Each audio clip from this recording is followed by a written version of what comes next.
Ready? Are you on your mark, set, go? Is it? Yeah.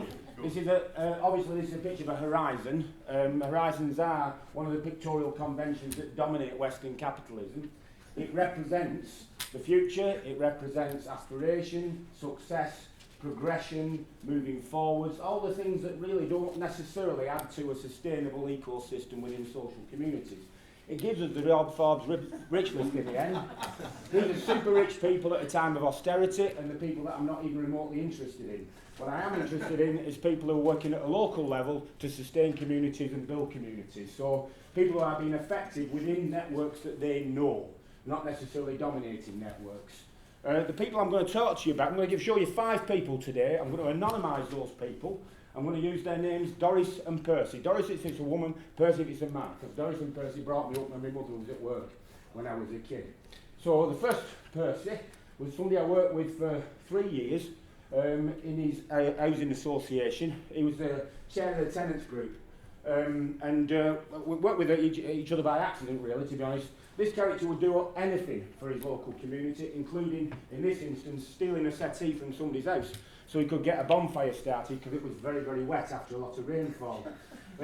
Obviously, he could have got himself into a lot of trouble for that. Equally, he had a habit of trying to circumvent power supplies so he could provide power to people's houses for free. The point of that being to stop people getting into fuel poverty and to stop people from being evicted from their homes. And it was incredibly successful, even if it was a little bit dangerous and illegal. Those two factors there. Doris worked with him. I worked with her for 3 years. Doris had 14 children, 27 grandchildren and 53 great-grandchildren, and she was a volunteer youth worker, largely because on that particular housing estate you didn't get youth workers because they were actually a shortage of them. It was during Thatcherism, and also the ones that there were frightened of going to that housing estate. She spent most of her volunteer time in a house like this. It wasn't this house, it was a very similar house to this. She used to sit at a desk in the front room. People would go and talk to her about their problems. She wasn't an expert, she couldn't solve anybody's problems, but she was prepared to listen. And again, it saved a fortune for the housing estate, but that's intangible, you're never going to know that. It saved a fortune insofar as it stopped people collapsing. This is a chap called Percy. His particular expertise nowadays is in environmental retrofit and in social cohesion. Not because he was trained up in it, but because he's somebody who actually leads in his own community. He's currently developed a network across Europe from his own particular input on a volunteer level of 9 local authorities, all seeking to develop sustainable communities that have that social cohesion value and have that green ecology value. They're obviously using the latest technology to do it because they haven't got very much money, but he is by now very much supported by the council and very much supported by the university as one of other parties as well. This is a Doris who 14 years ago watched a friend of hers shot 12 times in front of her for no particular reason, and he was murdered.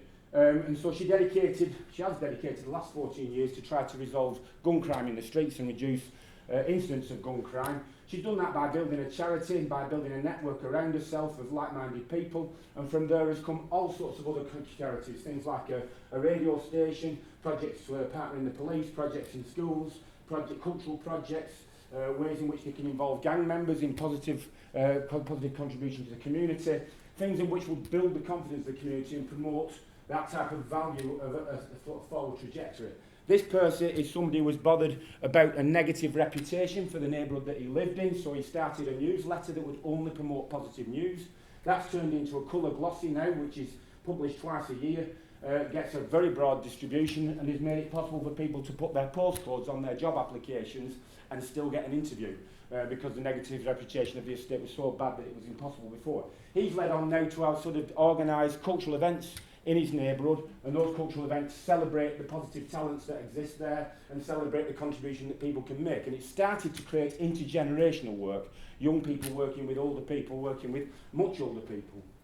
I think I'm interested in these things because I think we're in a time of change, and that change is going to be led in part by people who previously weren't respected as leaders. I need to appreciate all of these 3 questions, but this is the main one at the bottom. What does the citizen perspective actually mean in reality? What actually will make change, and what do people want to change? All the people I've mentioned today so far have been this. They've grown with their local identity. They weren't that person before they started. They've grown into this person.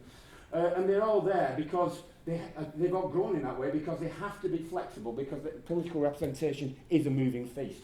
And they need that because they're going to represent everybody. It's no point behaving like a politician if you want to change politics. It doesn't work for politicians, so why should it work for members of the community?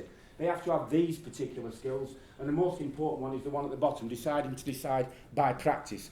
So that inevitably means that quite a lot of what happens in these sort of dynamic networks is fairly chaotic.